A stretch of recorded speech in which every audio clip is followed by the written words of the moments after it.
Welcome to this week's Behind the Poem. This is like my 20th take because I'm, for some reason, extremely nervous to share this piece. I wrote it in November 2013.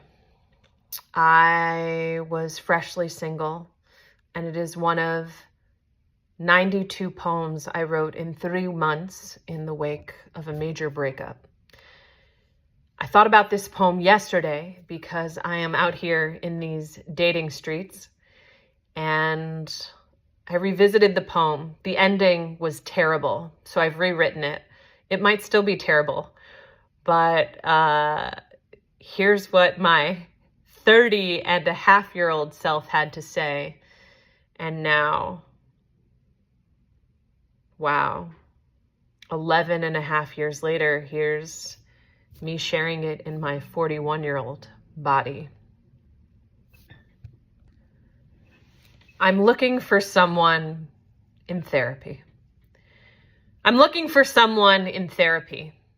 I'm looking for someone who, if they aren't currently in therapy, has had at least 2 years of therapy. I'll even take a year, 5 months, anything. I'm basically looking for someone who's worked out any of their shit in therapy.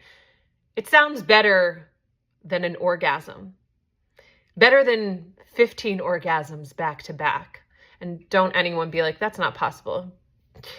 You might just not be in a body that can do that. Better than 15 orgasms. That's not part of the poem. Better than 15 orgasms. But isn't it a poem in and of itself? Better than 15 orgasms back to back, and all of my favorite positions, and not always having to be on top. I want a partner who's in therapy.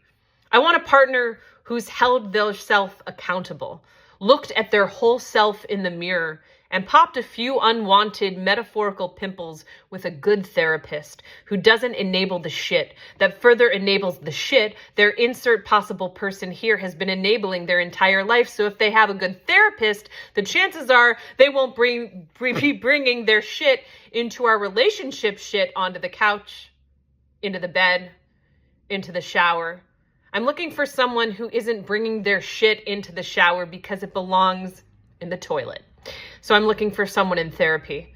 I'm looking for someone who won't be afraid when I start using jargon like deep breath, or how does that make you feel? Or can we talk about the meaning behind those actions? Not having to cry alone in the closet. Not having to cry alone on the couch. Not having to cry alone on my side of the bed, because I'm looking for someone with whom to know I am alone, but feel less alone. That's the whole secret after all. That's the whole treatment after all.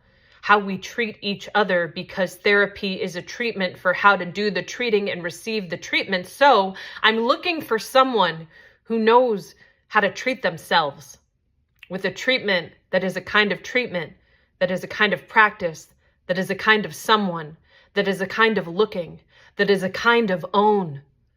I'm looking for someone who owns their own.